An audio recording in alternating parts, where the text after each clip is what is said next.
Yes, magandang hapon mga minamahal ko mga taga-subaybay sa iba't ibang panig ng daigdig. Etong mga karton na ito, nagdala na naman uli ako ng karton. Ito yung natitira pang karton sa bahay. Dinala ko na rin sa junk shop.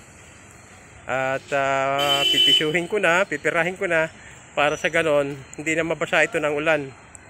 At ito yung natitira kasi yung huling hakot ko. Kasi ang karton ko, hindi naman malaki yung kariton ko, maliit lang. Hindi naman ito truck, kundi kariton lang ito. Kaya nakakailang hakot ako ng karton.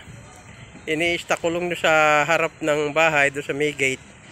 Doon ko ipinapatas. At pag marami na, saka ko lang dinadala rito sa junk shop.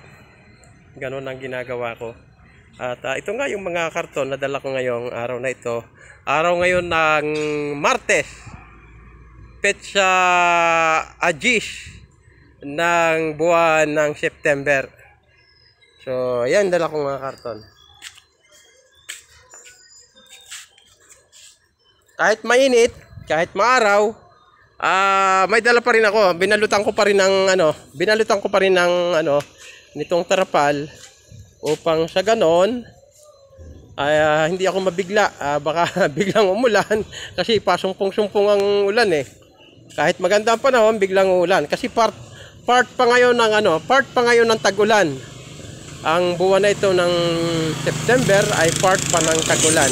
Kaya lagi talaga magdadala ako ng mga panakip sa mga mababasa. So, andito at malapit na ako dito sa junk shop na dinadalhan ko. Walking distance na lang.